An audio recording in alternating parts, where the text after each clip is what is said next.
everyone, and welcome into Red Cedar Radar.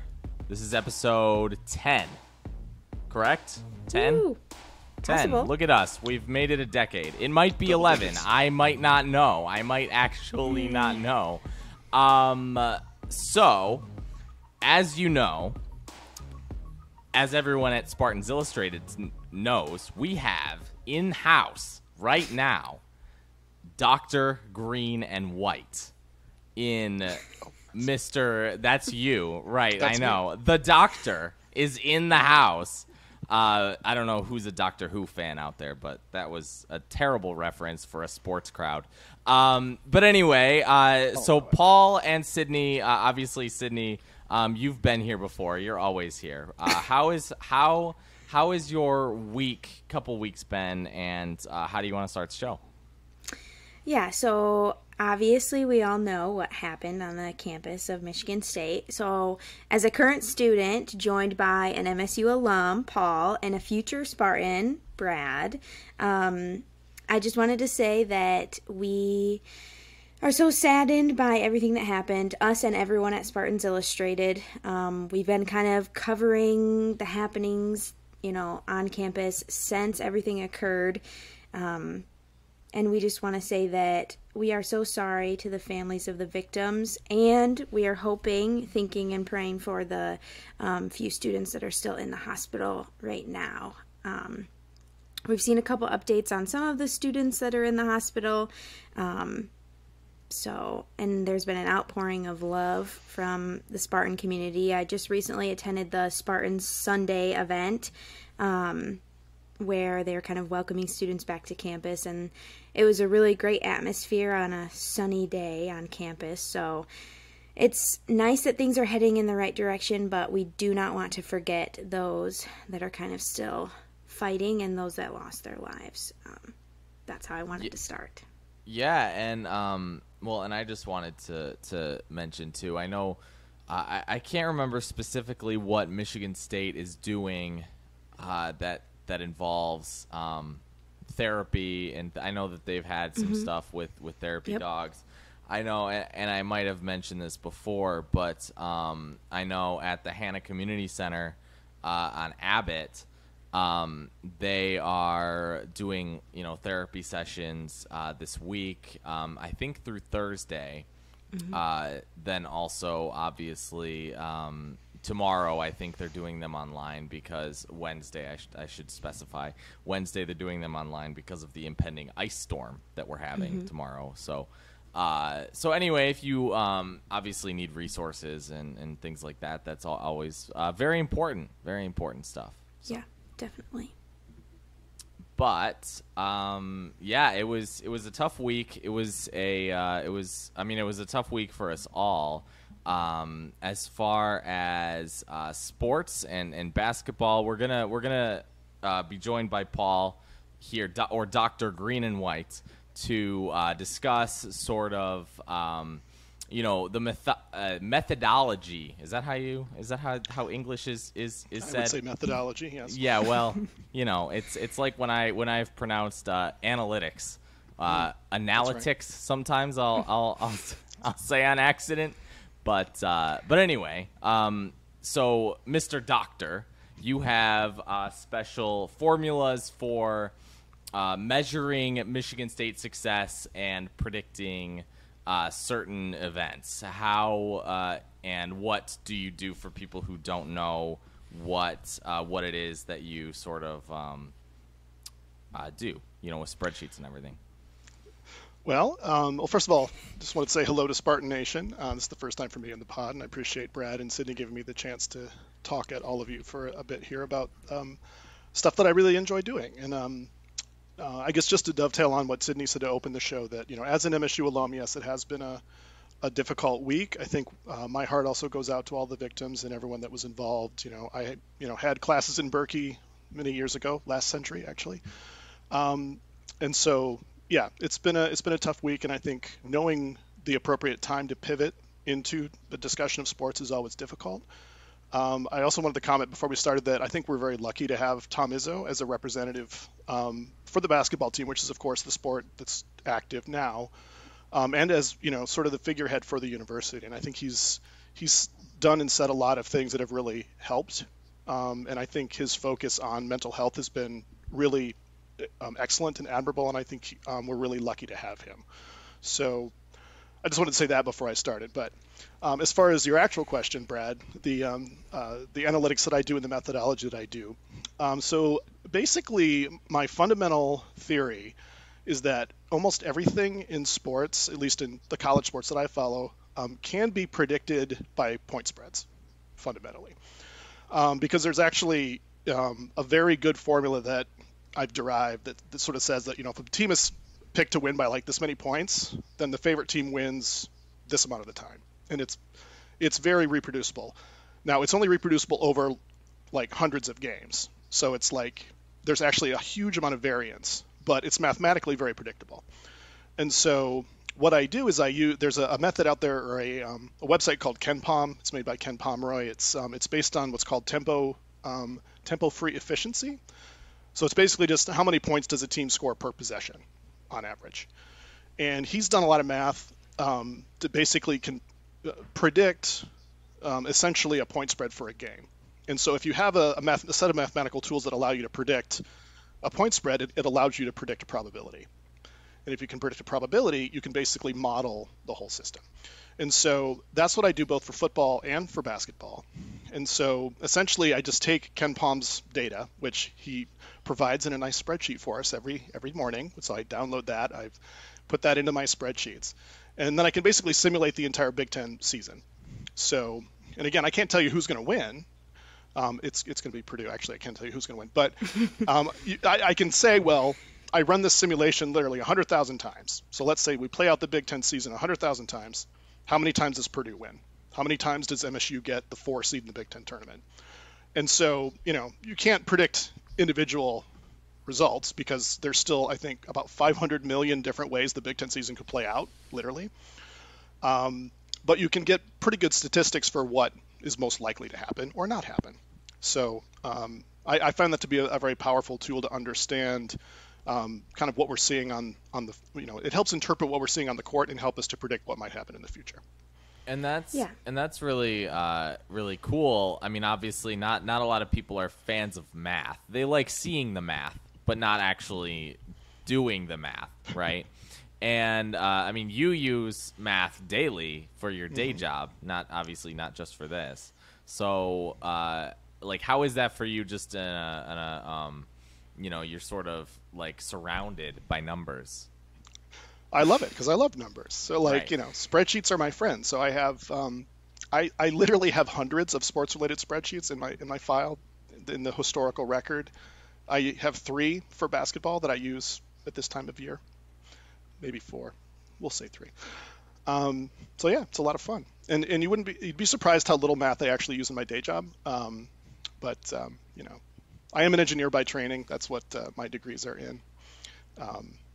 But I don't actually do math necessarily so much for my work. I make PowerPoint slides to explain things to people. That's kind of what I actually do. Fair. That is fair. Yeah. Next time, well, it's the common saying, right? He's only an engineer. So That's a common saying. I don't know. I've never. I've not heard that. Well, maybe I'm alone. Maybe I'm alone. And I will say, one of my doctorate is actually from Purdue, so I'm not one of those MSU fans that hates Purdue. But I am an engineer. They never let me drive the train. I'm still a little bit mad about it. So That's just wrong. I know. Yeah, that sucks. Can't be a Boilermaker. I have to say, I'll out myself on the internet. Purdue is the only school for grad school that I got denied from. So that's not cool. And, That's not cool. Moving on from that. That's how I feel about Purdue from a personal standpoint. It's totally fair, Sydney. So, Paul, what I just wanted to sort of ask you, what have been your thoughts on Michigan State's season, and I guess where do you see them fitting in the Big Ten? I mean, does Michigan State really have an identity? Like, have we seen who they are yet, or could there still be drastic improvement? Well, there's I think that right now the numbers kind of you are sort of who your record says you are and who the stats say you are on some level. I mean, and right now the stats say that MSU is kind of a middle of the road Big Ten team, and I think that by and large that's how they've played. Can I Certainly, there's interject been some ups and downs. one more thing? So Yep. I know that when you say middle of the pack, I just want to put this into context for people listening. So there are about like 10 or 11 middle of the road packs in the Big Ten this year. So I guess like putting that into context, where does Michigan State's I mean, can anybody in the Big Ten but Purdue truly beat? I mean, Purdue can beat anybody, everybody, but can anybody else beat anybody? Yes, absolutely yes. I mean, I think Purdue is a step ahead of everybody else, clearly. And then you've got teams like Minnesota, maybe Ohio State now, because they're just in the tank they're not good. So that you can't really expect them to really beat anybody. But those other 11 teams, it's kind of throw them in a blender. And I think, teams like Nebraska are starting to play better, just in time for us to play them on the road. So that's cool. But everybody in the middle is pretty close. I mean, right now you got Northwestern in second place, I think a game and a half behind Purdue. And Northwestern's fine, but are they the second best team in the Big Ten? I don't know.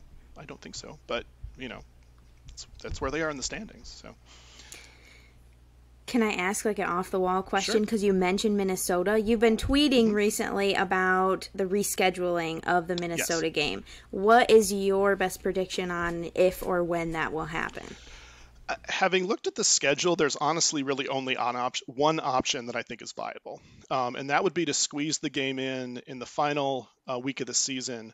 I believe after the road game at Nebraska, that's I think scheduled for the 28th, which is Tuesday.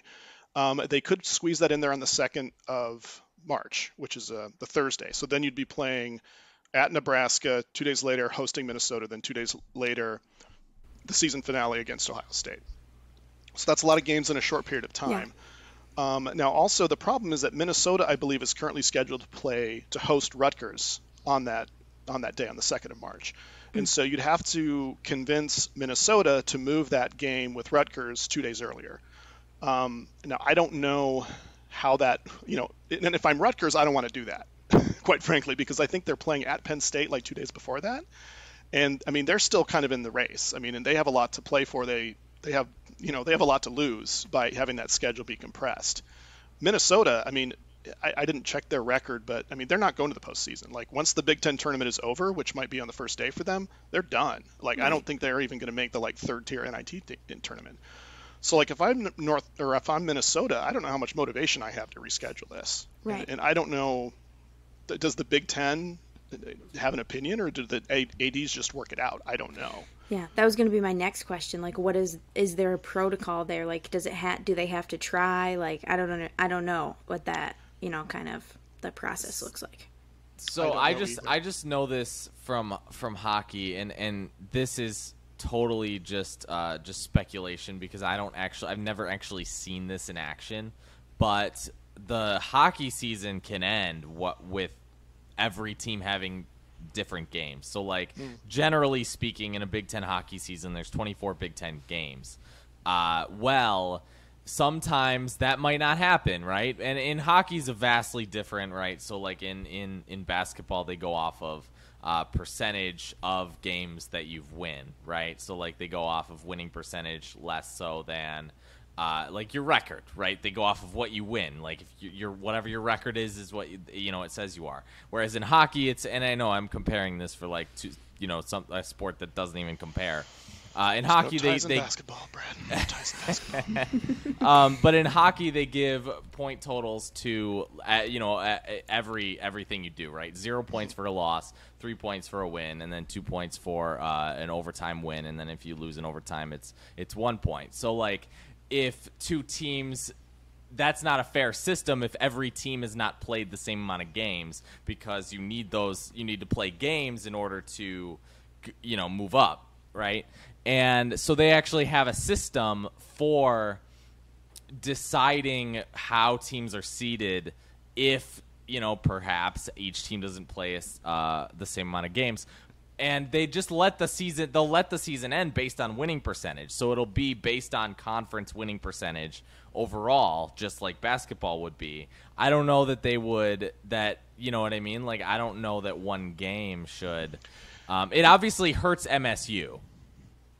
It does, you know what I mean? But it may not. That's the tricky part. And I have thoughts on that too, because like you're right, Brad, like in general the Big Ten teams would all play 20 games. Right. And almost every time in the past that's happened, other than the COVID year when I think Michigan only played 18 and maybe one other team played maybe Illinois played 19. I can't quite remember.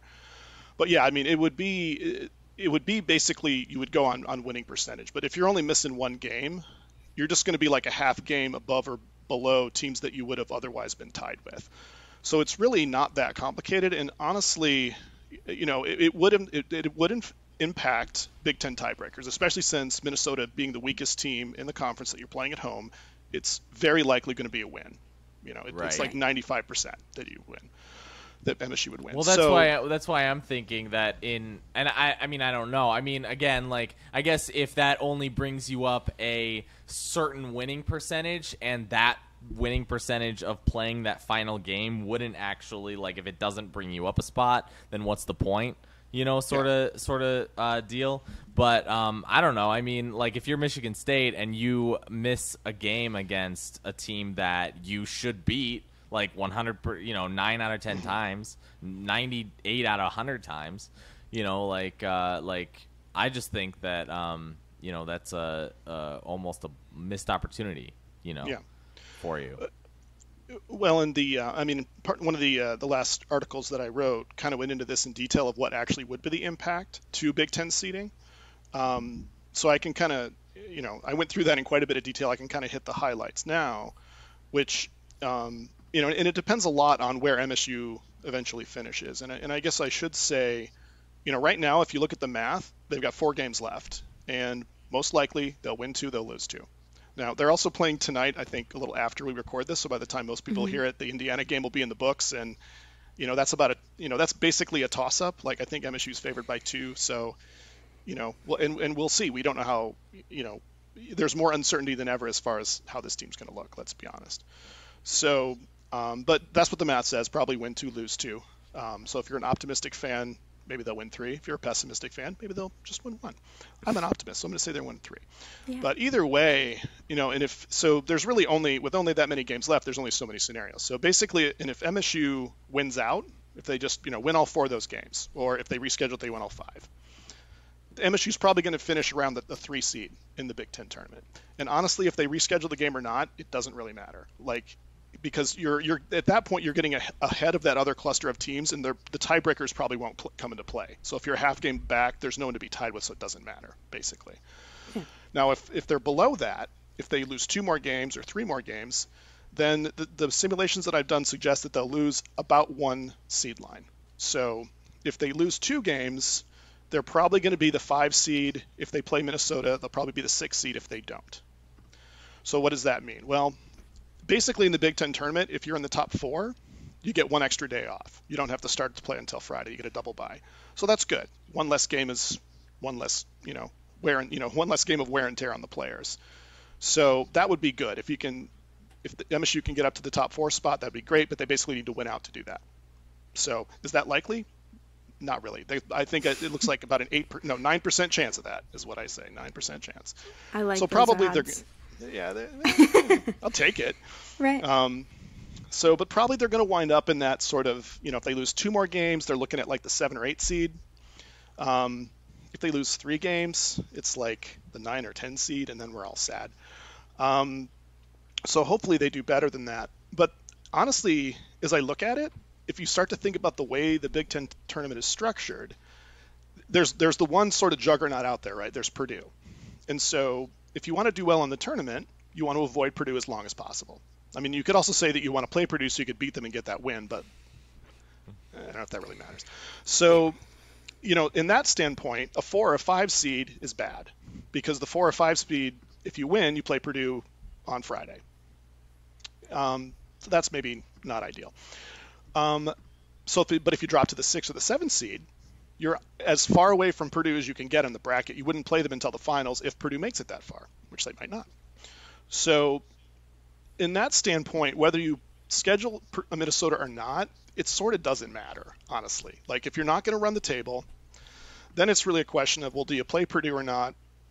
They don't need the win for NCAA tournament seeding purposes, like even a little bit, because their ranking is so poor that, for NCAA tournament seeding purposes, they talk about quad 1 wins, quad 2, quad 3, quad 4, which is based on the teams. Hockey.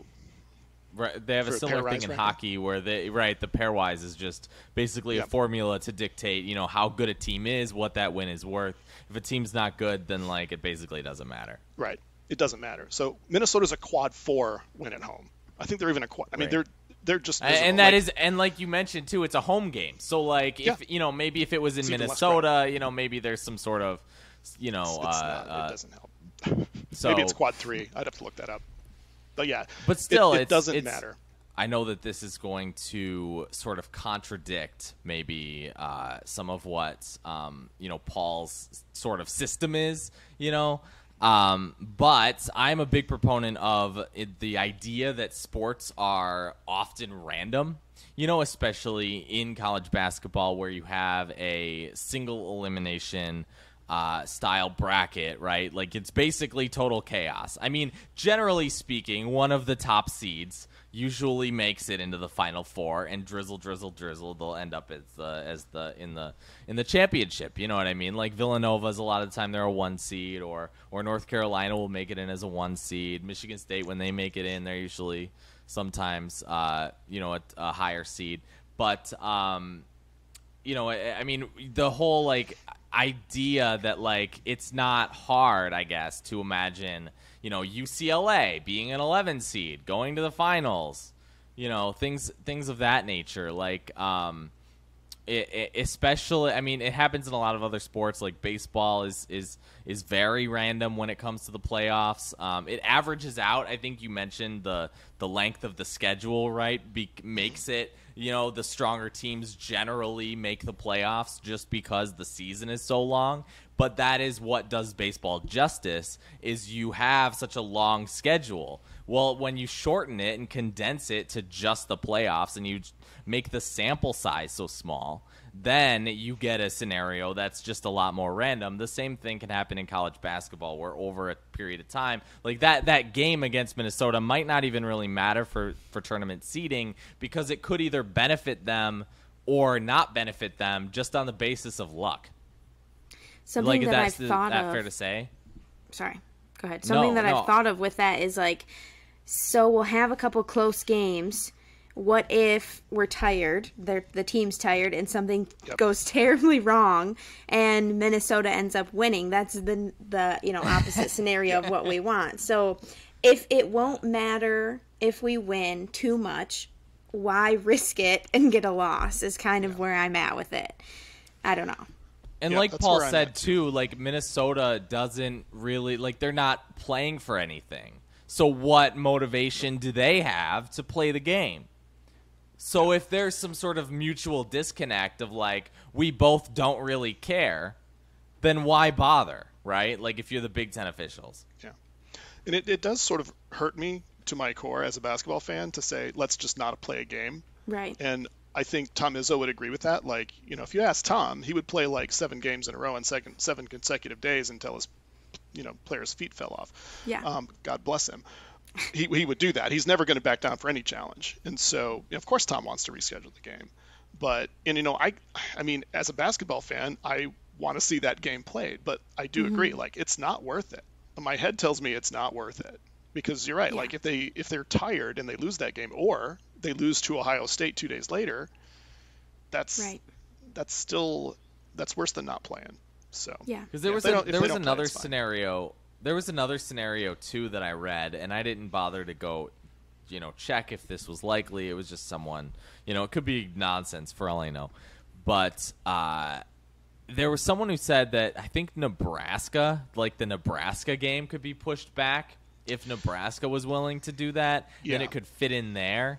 But like in any scenario between whether it's Minnesota or whether it's Michigan State, like making that game up would likely require either team or one of them to play 2 games in 3 days, which is not ideal. Yeah, I mean, basically that's going to have to happen no matter what. You're going to have to play, Right. 3 games or 2 games in 3 days, 3 games in 5 days. And the Nebraska game we did, actually, I proposed that originally. That was originally the scenario I thought made sense. And actually, it was our colleague Kevin Knight, who also follows Nebraska basketball and actually writes for them still, realized that that's impossible because Nebraska, the stadium or the arena where that game would be played, is tied up with, I believe, the Nebraska State girls basketball tournament. So Nebraska cannot move that game. That's So that's off the table. That's tough. I can't. I ran into a similar situation when I was thinking that this was when all these teams were postponing all their games for the for the attacks and the events. And I was like, Michigan State theoretically might be able to move their game, but that wasn't possible. I mean, the Kohl Center is used for both basketball and hockey, and then they got the hockey game the next day, or the next weekend. So there was just what I mean, like all these college stadiums are used for so many different things. Would it be okay if we kind of like moved on from this topic Yeah, to my next go ahead. question? So we've talked a lot about like the finishing of the regular season, and you've touched on seeding for the Big Ten tournament. Do you have a prediction as it stands now before we've played Indiana? That's coming up in just a few hours here, just an hour about. What is your prediction for who our first Big Ten tournament opponent might be? Well, that's it's a good question, and because again, I can sort of go through all the math, I can actually tell you that percentage actually quite precisely. Yeah. And right now, as of this recording, the most likely first round opponent, or not first round, but the first opponent Michigan State would play is actually Michigan. Oh. The odds are not super high. It's 17%, so it's like the odds of taking a dice and saying I'm going to roll a 3 and then rolling a 3. Yeah. So it's probably not going to happen, but that is the most likely opponent, and I think that provides some interesting flavor to the Big Ten tournament, especially if you consider that Michigan's prospects to make the NCAA tournament are small. Yeah. I thought it was interesting how they were described as a bubble team in the broadcast in our game. They are not a bubble team at this point. They, in fact, if you check some of the online brackets, and actually there's a good website that I like to reference called, I think it's Bracket Matrix, I believe is the name of the website, where they basically take all of the online data from all the online brackets, and there's like over 100, and they summarize it, and you get an average, kind of a crowdsourced average. Michigan appears in exactly 0 online brackets in the field. And I think they need to win at least 3 of their last 4 games, 3 of which are on the road against some pretty good teams to even have a chance. So if this were to play out, there's a chance that Michigan State could end Michigan's season. What a treat. I think that might be fun. Yeah. Well, I'd definitely be attending if that's the case. And I wanted to ask you too, I mean, I don't know what either of your thoughts are on this. Really just, I mean, we're looking at, right, the Big Ten tournament's interesting because it's neutral site, right? So like, you go off to neutral site. Who are the biggest, the stronger teams when you think of that sort of prospect of playing a team, not on the road or at home or not having the advantage of having home court? You go ahead, well, I mean, Paul. Purdue is still the odds-on favorite. They're still considered the strongest team. So their odds to win the Big Ten tournament are only about 35 or 40%, believe it or not. So, there's a lot of other teams. Indiana and Maryland both have, and Rutgers actually, they're all around 10% odds. So it could be a wild tournament. Because as Brad, you alluded to, there is a lot of randomness in college sports. The good news for people like me is that randomness you can kind of quantify, but what it means is that you can't predict the outcome, but you can predict the likelihood of the outcomes, which is right. Kind of course, fun. Yeah. So like Michigan State's odd to win the Big Ten tournament, because some people are like, oh, if we win the Big Ten tournament, 5%, so 1 in 20. That's the odds right now. Better than Michigan's odds of 3%. Yeah, to be honest, I think that if I know you said, and Michigan's having a terrible season, right? Like, I mean, losing to Central Michigan was probably the worst. I did think it was sort of a funny when someone said something about, Michigan fans having an existential crisis because their alma mater just beat their team. Like, it was that's cold-blooded. It was such a bad burn. Like, genuinely, that was a bad burn. But, yikes is right. So, anyway, I think, I know you said that Michigan would have to win, 3 of their last 4. I think that they would have to win 3 of their last 4, and then, also, they would have to win the Big Ten tournament. Or beat Purdue at least and go to the semifinals, I mean, you might be right there because I was trying to run those numbers because I actually, and I'm going to maybe write about this week, I actually have an algorithm that approximately predicts seed lines for the NCAA tournament. And I was sort of going through best case, worst case for both MSU and Michigan and some other teams, mostly those two.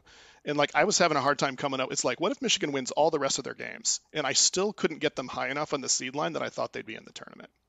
So, yeah, you're right. They might have to win the Big Ten tournament. And that's not likely to happen. No, especially with Purdue. I mean, yeah. And you have so many teams who are like we've been talking about, this Big Ten tournament might just be more akin to March Madness than we're used to. Because, I mean, March Madness has the benefit of you have every team from who knows where, whereas in the Big Ten tournament now you just have Big Ten teams, and for the most part, there's a clear definition of tiers in the pack, right? You know where each team is. Whereas now you have a situation where you have Purdue, you have everyone else, then you have the bottom feeders. You know what I mean? Yep. You just have a very, very, very packed pack, Yeah. Looks more like a NASCAR field. Yeah, it only takes one bad game to knock. I think, I've gone on the record saying I can tell you exactly how Purdue's season's going to end. And it might end this way in the Big Ten tournament too, but I mean, and I'll maybe get to this a little bit later, but Purdue, they're not built for success in the NCAA tournament, in my opinion, at all, because relying on big men and freshman guards it's just not a good recipe for success. And we've seen that Edey usually doesn't pick up fouls, but when he does, they're in trouble. Mm-hmm. And so, I'm a Purdue grad, so I'm not going to hate on Purdue, but they're just, they have a history of choking in the NCAA tournament. Literally the last time they were in the Final Four, Jimmy Carter was in the White House. That's true. Yeah. So, they're one of, I have a list of teams that are kind of their national title candidates. They're on it, but I'm not picking them. No way. And it's not going to happen. I mean, maybe as far as Purdue goes, though, I mean, what happens when you take him off the teams, Edey? Yeah. What happens when, you know what I mean? How good is that team? They're a middle of the road Big Ten team, if not lower tier, without Edey. That's what, and it's when one person carries your team so much. I mean, that's sort of been Michigan is kind of gotten a little bit of medicine with this, right? Where you had Hunter Dickinson, who was, I mean, if he's not having a 30-point night, what is that team? What do they look like? And we see it all the time. I just think that Purdue is sort of they've sort of found it. I'm not gonna pretend to be an expert in this. I think that Purdue's probably a better shooting team. They have to be. But and Michigan's just not been great at shooting this year. I mean, I look at they're taking really mid-range twos and. It's just very, very bad shooting decisions. Watching them is it's the worst version of basketball, but that's a whole other topic for discussion.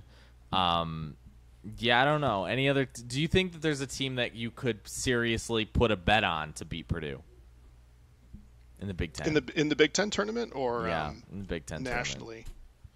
Tournament. I mean, any team could take them out. But that you would put a bet on. Oh, I don't actually. That's the ironic thing. I don't actually bet on sports. But I mean, I don't either. But like, what if you were a betting man? Who would you pick to bet if you could pick one Big Ten team to take them out? You know what? I'm going to make the homer pick, and I'm going to say Michigan State. How about that? You really are. How you like them apples? Yeah. And no, I mean, I think that Michigan State is. I mean, I'm still very high on this team because I think they're built for success in the postseason, and I think we haven't quite seen them reach their full potential because they've got experienced guards, which matters in March. They've got two stretch fours in Hall and Hauser that can shoot. Generally, when they're focused, if they can stay focused for 40 minutes, they play good defense. That's what it takes to win in March, and so that's why I'm very optimistic about this team's. I mean, they still might, and other numbers tell me that they're going to lose in the second round, but they might. But I in the long run, I'm betting on that team, and I'm betting on the coach on the sideline too. So of course. That's kind of what I wanted to go to next. So Brad touched on March Madness, and we've kind of been heading that direction this whole time.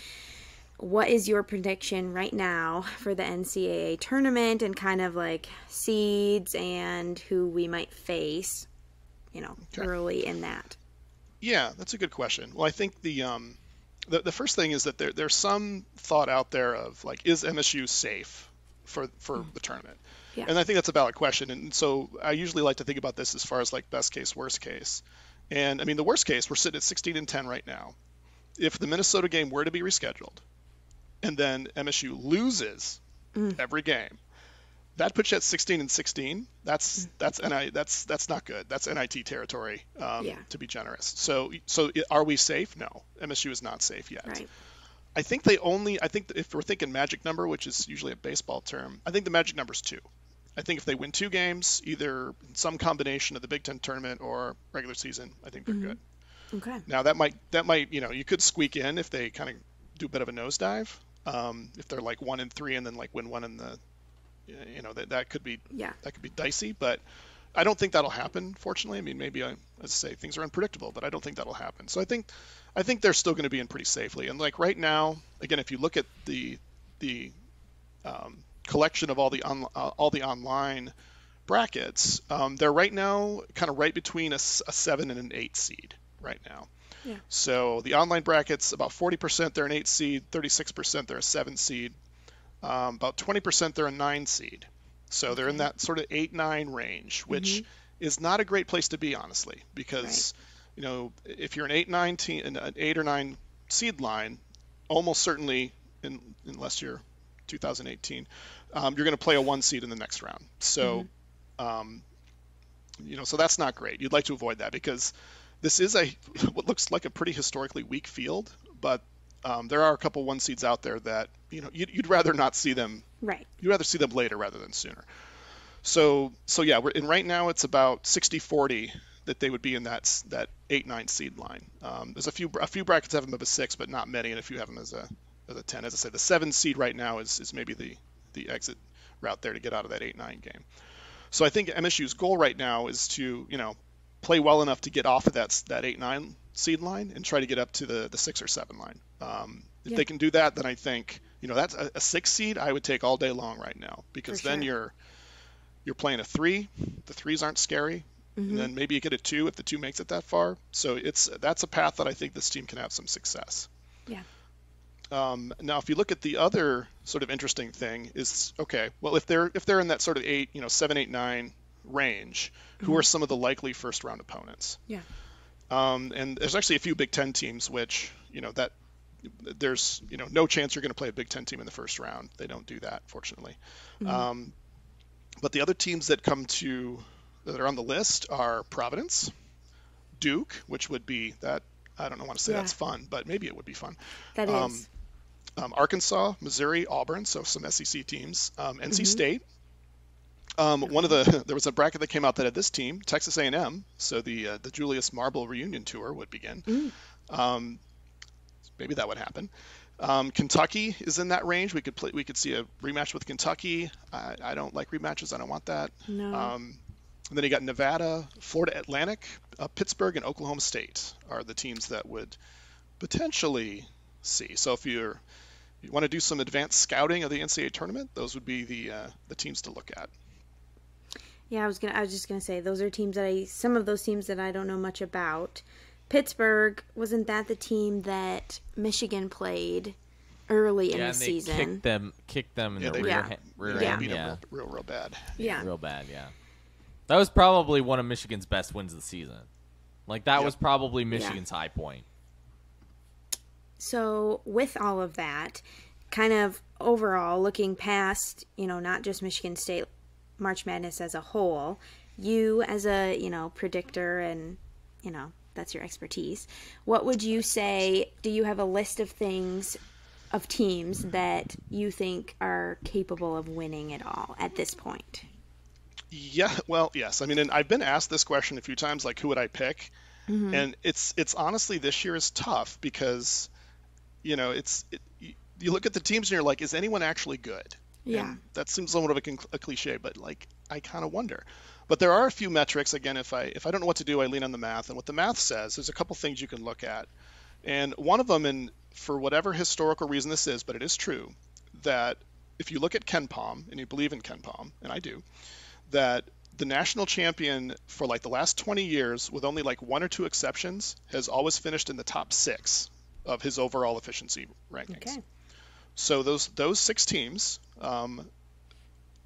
well, there's actually, and one does not qualify for another reason, but so Houston, who's the current number 1 team in KenPom, Alabama, Purdue are on the list. Those are all in the top 6. Those are all teams that project as 1 seeds. There's also UCLA, who predicts as a 2 seed. And then the other team that would meet that criteria is, in this one, I don't know what to make of them, UConn. So UConn, they had a very strong start to the season. They've kind of trailed off. They're still fairly high in KenPom. They're actually, I think, they might be number 6 or number 5. But they're currently projecting as only a 5 seed. So sometimes it's hard to know what to make of that. Like, are they actually good and they're just like had a rough patch? Or were they trying to kind of fool's gold? So that's the kind of team that when the bracket comes out, you look at them, you're like, I don't know if I can trust them or not, but they might make the Final Four. I just don't know. So that would be your top tier of teams. There was one team that I mentioned that is in the top 6 of KenPom, but for other reasons I said they're not a candidate, and that's actually Tennessee. Now Tennessee is an interesting team for a couple of reasons. And I should say that the reason I would not include them is because other than the overall ranking, there's other data that tells us that you have to have a certain level of offensive efficiency and defensive efficiency in order to win a national title. You have to have, that's like, I call it a championship resume. So if you're too weak in one of those 2 areas, no team that's been that weak has won. And Tennessee, they're very good defensively, but their offense is not good. So their offense doesn't qualify, and they've been sort of flirting on that edge where they're really, really good defensively, but their offense isn't strong enough. So that team, I would side eye a little bit. And then also the other problem with Tennessee is their head coach. So Rick Barnes is the head coach of Tennessee. He has the dubious distinction of being literally the most underachieving head coach in the history of the NCAA tournament since seeding began in 1979. It's remarkable. So the number of upset losses his teams have absorbed in his tenure is a record. I think it's like 14. It's just crazy. How does he keep a job? I do not know. He didn't keep the job at Texas, which is why he's in Tennessee now. He just likes orange, I guess. But yeah, it's I mean, sometimes teams have good regular season success. I mean, you could say the same thing about Gene Cady or Matt Painter at Purdue, right? I mean, Purdue is also actually Gene Cady's numbers don't look good either in this regard. But they have some amount of regular season success, but in March, you just can't trust them. Do it, yeah. So Tennessee, they're a no for me. And again, as my list of contenders, Purdue's on that list. They're a no for me. And then I look at Houston, who's he's not in like a high major league. So their competition is shaky. They're kind of like Gonzaga in that way. So do I believe in Houston? I don't. So, I'm struggling to know who I would pick. Alabama, maybe. UCLA, I guess. I might have to pick UCLA right now. Yeah. And then as far as a couple other teams that do qualify, like they're not in the top 6 at KenPom, but they have the right combination of offense and defense. A couple, so these are sort of some dark horse teams. So actually, Kansas is on this list. Kansas also projects as a 1 seed. So to call them a dark horse might be unfair, but right now they look like the weakest 1 seed, which might mean that they might go home a little sooner than others. That's usually what that means. Texas is also on the list as a 2 seed right now. They're projected.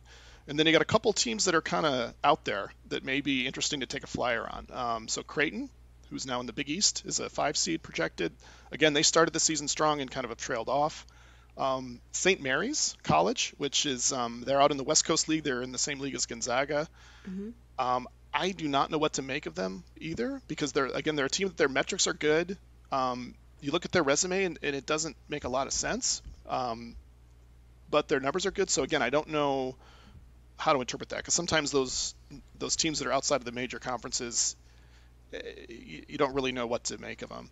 And then the final team, this is a surprise, but they're just barely good enough on offense and defense to make the list, is actually Maryland, who projects as a 7 seed. So if you really want to take a flyer on a Big Ten team, Maryland looks like the team. So maybe I'll say that they could beat Purdue as well, Brad. I'll circle back to that question if I don't make the homer pick. Oh, yeah. I mean, for some reason, I've always thought of Maryland as kind of on the higher end of the scale, right? Like as far as just teams that maybe they're like, I mean, you've alluded to this. Your record is what you are, right? Yeah. Like you can't get any more simple than that. But when it comes to Maryland, for some reason I've always felt that they are so much better than the record actually says. I think that they could go, maybe a little bit distance. I'm not saying they'll win the whole thing, in March, but maybe they could be surprising. Yeah. I guess if I had to pick a team right now of the options, I got to go UCLA. I'll just say UCLA. Why not? Okay. UCLA seems like a safe choice. I haven't watched many of their games, but do they have quite a veteran team this year, or no? I believe so, and honestly, I have not seen many of their games either, so I don't have a great feel for their roster. This year, I know they'll saw them play briefly, and I recognized some faces. That's where I was coming from with that. And obviously, I don't watch their games very much, so to be able to recognize some faces must mean that they've been around for a little while. Yeah. I don't know. I think they still have some of the kids that played against us 2 years ago. And that's what I was thinking. Those faces that still haunt me. I believe, Sydney, you attended that game in person at Mackey Arena. Yes, I did. Yeah. I did.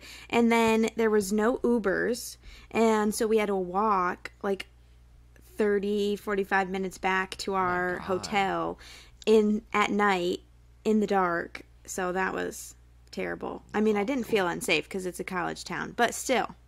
You lose, and then there's no ride home, and you have to walk. Not great. That sucks. Yeah. Should have taken one of those scooters. There probably were some around. I didn't even think of it. Or maybe they all got thrown in the river like they do in East Lansing. Hard to say. Love that. So we're closing in on kind of the final minutes before MSU plays Indiana. Paul, any predictions? I know this will probably air after we play Indiana, but any predictions? It will air. I can't edit that fast. Brad, what do you mean?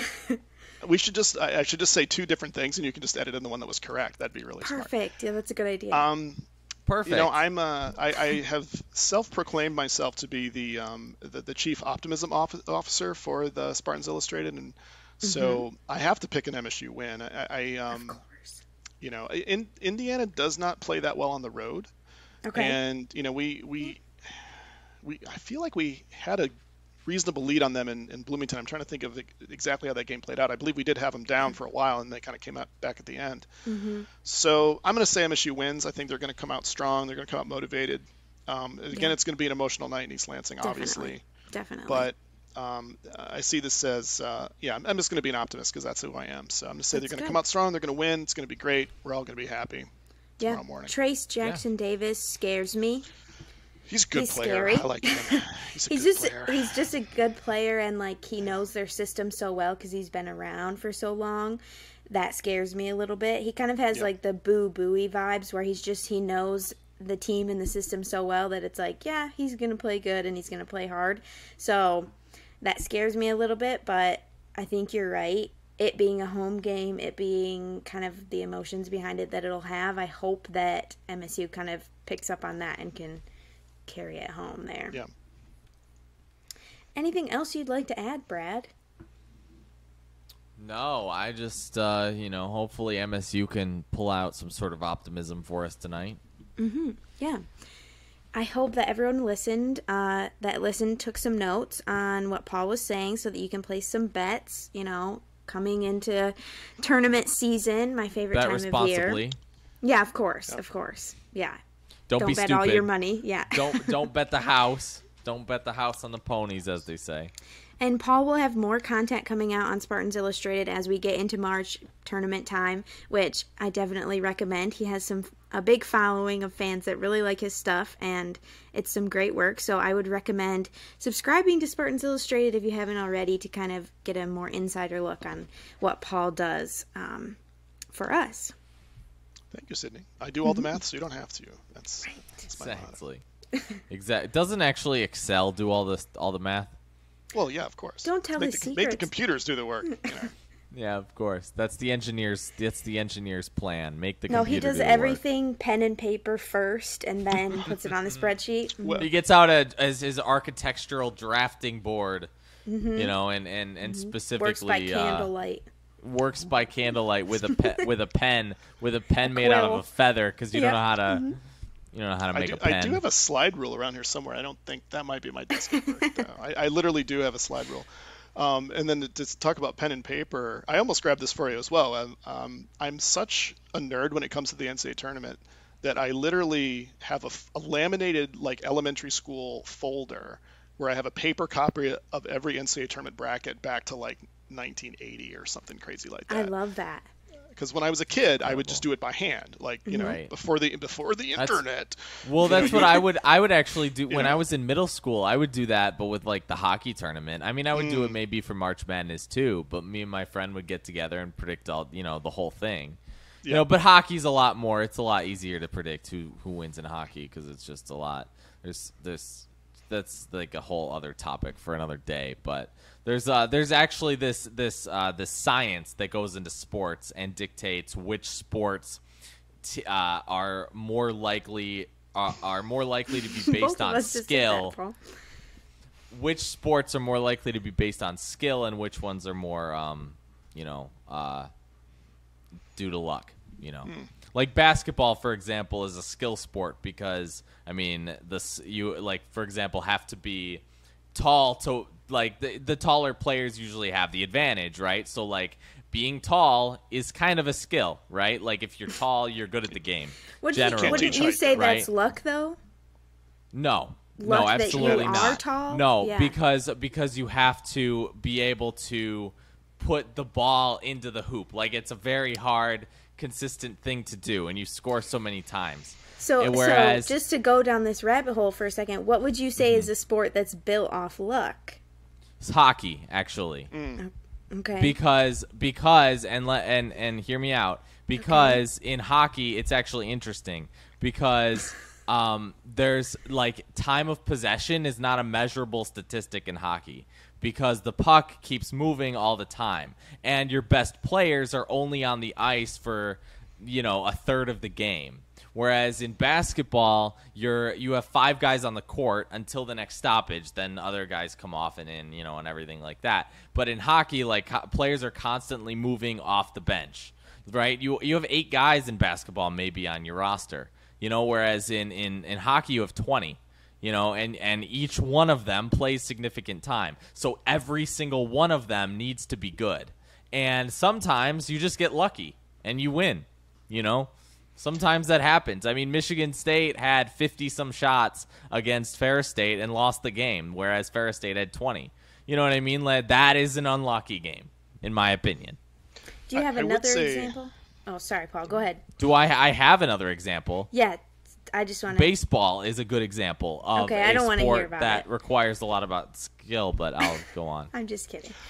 I would say that the point that I would make is I think in some of the math that I've done, it would seem like one of the reasons why hockey does. I was going to say hockey as well, just because it's such a low-scoring game. I would say soccer might actually fall in the same category, just because the difference between scoring 1 goal and 2 goals is huge. Yeah. And, one bad bounce could impact the game. Whereas in basketball, there's so many scoring opportunities that, one bad bounce doesn't cost you. So that's always been my theory. That makes sense. Yeah. No, that's true at all as well. And I mean, if you think about it on like a spectrum, like hockey, even though it's like a luck-based sport, like it's still very much in the middle. Like if we put luck on one end and skill on the other, hockey's still in the middle, just relative.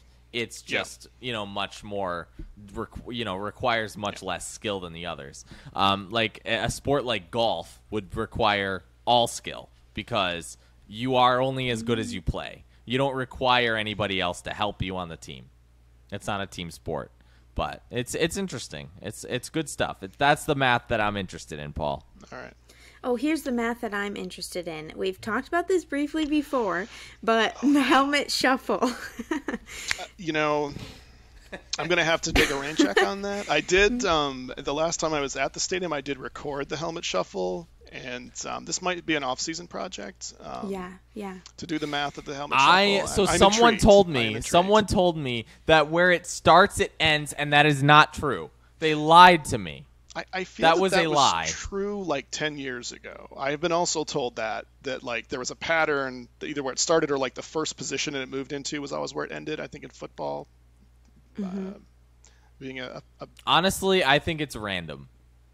You would hope it would be random. So my family has season tickets, and so my plan for football is going to be I'm going to record every single one, and then I'm going to send them to Paul, and he's going to break them down, and I'm going to have him back on the podcast, and we're going to talk for 45 minutes only about the helmet shuffle. It's a great summer. Yeah. It's a great summer episode. Yeah, I think. that's what I'm saying. Perfect. Yeah. An hour long I'm there for about the Sydney. helmet shuffle. Good. I need to know. I want the background info about that. I can. Yeah. Anything else that feel anybody this is what I've wants to been share? training Yeah, right. No, I'm done. I'm good. I think this was a perfect episode kind of leading us into what's coming next, which is March, my favorite time of year. Of course, yeah. Time to cancel Fubo TV for YouTube TV because they don't have any of the Turner channels. Absolutely right. So This is an ad for YouTube TV. of course, yeah. Or anyone that has Turner channels because Speaking 3 of of them ads, broadcast March Madness. Speaking of ads, and this will be our last thing before we thank Paul, we should talk about our sponsor, Nudge Printing. We should. They are a MSU alumni-owned printing business. They do apparel for many different Michigan sports and then beyond the state of Michigan. And they also are the company that Michigan State University has partnered with to print their Spartan Strong t-shirts in honor of the victims of the recent tragedy on campus. So all of the proceeds are, is it all of the proceeds or part of the proceeds at least are going towards the fund that's being built up for victims. And I would recommend checking out their site for that Spartan Strong t-shirt and their other MSU apparel also. Yep. Anything that you want to say, Brad? Got my No, Spartans that's Illustrated it. shirt on. Heck yeah. All right. All Well, right. thanks everybody for tuning in. Thank you very much, Paul, for joining. We really appreciated pleasure. having you on. It was great fun. And hopefully this episode reaches you after Michigan State has beat Indiana.